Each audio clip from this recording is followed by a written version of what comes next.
பசுமை தாமர ஆலை என்ற பெயரில் ஸ்டெர்லைட் ஆலையை திறக்க தமிழ்நாடு அரசு எதிர்ப்பு தெரிவித்திருக்கிறது. துப்பாக்கிச் சூட்டை தொடர்ந்து நீர்நிலம் காற்று மாசு ஏற்படுத்துவதாக கூறி ஸ்டெர்லைட் ஆலை 2018ஆம் ஆண்டு மூடப்பட்ட நிலையில் ஸ்டெர்லைட் ஆலையை திறக்க தமிழ்நாடு அரசு எதிர்ப்பு தெரிவித்திருக்கிறது. விவரங்களோடு நமது சிறப்பு செய்தியாளர் ரமேஷ்குமார் இணைகிறார். ரமேஷ்குமார், ஸ்டெர்லைட் ஆலையை திறக்க தமிழ்நாடு அரசு எதிர்ப்பு தெரிவிப்பதன் காரணம் என்ன? இந்த வழக்கு பின்னணி எப்படி என்று நம்ம பார்க்கும்போது, தூத்துக்குடியில அந்த ஸ்டெர்லைட் ஆலைக்கு எதிர்ப்பு தெரிவித்து போராட்டத்தில் நடத்த துப்பாக்கி சூட்டில் 13 பேர் சுட்டுக் கொல்லப்பட்டார்கள். இதையடுத்துதான் நீர், நிலம், காற்று மாசு ஏற்படுவதாக கூறிதான் தூத்துக்குடி ஸ்டெர்லைட் ஆலையை மூட கடந்த 2018ஆம் ஆண்டு தமிழக அரசு உத்தரவிட்டது. இந்த உத்தரவை சென்னை உயர்நீதிமன்றமும் உச்ச நீதிமன்றமும் உறுதி செய்தது. இந்த நிலையில தான் ஸ்டெர்லைட் ஆலையில பசுமை தாமிர ஆலை உற்பத்தி தொழிற்சாலை அமைக்க அனுமதி கோரி தமிழக அரசுக்கு வேதாந்தா நிறுவனம் கடந்த ஜனவரி 9ஆம் தேதி புதிதாக ஒரு விண்ணப்பம் செய்திருந்தது.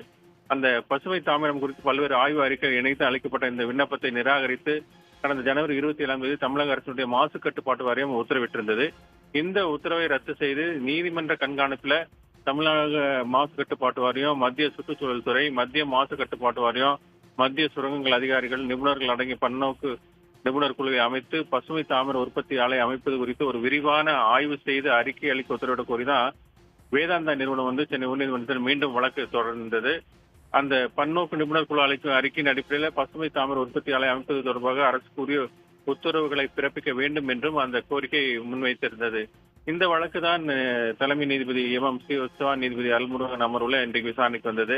அப்போது வேதாந்தா நிறுவன சார்பில் ஆஜரான மூத்த வழக்கறிஞர் சதீஷ் பராசரன் இந்த விண்ணப்பத்தினுடைய அடிப்படையில ஆலையை ஆய்வு செய்யும் முன்னாடி வேதாந்தா நிறுவனத்துக்கு தகவல் தெரிவிக்காததும், விண்ணப்பத்திற்கு நிராகரிக்கும் முன் விளக்கம் அளிக்க போதிய கால அவகாசம் வழங்காததும் விதிகளுக்கு முரணானது என அந்த வாதத்தை முன்வைத்தார். அதனால பசுமை தாமிர உற்பத்தி ஆலை அமைப்பது குறித்து மத்திய மாசு கட்டுப்பாட்டு வாரியம், மத்திய சுற்றுச்சூழல் துறை, கனிம வளத்துறை நிபுணர்கள் அடங்கிய குழுவை அமைத்து ஆய்வு செய்ய உத்தரவிட வேண்டும் என்று அந்த வாதத்தை அவர் முன்வைத்தார். இதற்கு எதிர்ப்பு தெரிவித்துதான் தமிழக அரசு சார்பில் ஆஜரான கூடுதல் தலைமை வழக்கறிஞர் ஜே ரவீந்திரன் அது ஏற்கனவே மூடப்பட்ட ஆலை என்றும் அந்த ஆலை மாசுபட்ட பகுதி என்றும் தெரிவித்தார். அந்த மூடப்பட்ட ஸ்டெர்லைட் ஆலை புதுப்பிக்கும் வகையில இந்த திட்டத்தை முன்வைத்துள்ளார்கள் என்றும், புதிய மொந்தையில் பழைய கல் என்பது போல இத்திட்டத்தை வேதாந்தா நிறுவனம் முன்வைத்துள்ளதாக அவர் சுட்டிக்காட்டினார். அதாவது அவருக்கு சொன்ன வாக்கியம் ஓல்டு வைன் நியூ பாட்டில் என்ற அந்த வார்த்தையை பயன்படுத்தினார். இதையடுத்து விதிகளின்படி விளக்கம் அளிக்க அவகாசம் வழங்கவில்லை என வேதாந்தா தரப்பில் கூறுவதால் தொழில்நுட்ப அம்சங்கள் குறித்து விளக்கம் அளிக்க அவகாசம் வழங்கலாமே என நீதிபதிகள் கருத்து தெரிவித்தார்கள். இதையடுத்து தமிழக அரசு தரப்பு வழக்கறிஞர் சரி, நாங்கள் இதுக்குரிய பதில் தருகிறோம் என்று தெரிவித்தனர். இதையடுத்து பதிலளிக்க கூடுதல் அவகாசம் அளித்த நீதிபதிகள் இந்த பதிலிருந்து வேதாந்தா மனுவுக்கு பதில் மனு தாக்கல் செய்ய முடியும் தமிழக அரசுக்கும் தமிழ்நாடு மாசு கட்டுப்பாட்டு வாரியத்துக்கும் உத்தரவிட்டிருக்கிறார்கள்.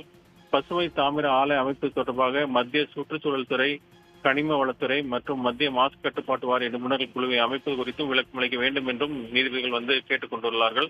இந்த வழக்கினுடைய அடுத்த கட்ட விசாரணையை பிப்ரவரி 26ஆம் தேதிக்கு ஒத்திவைத்திருக்கிறார்கள்.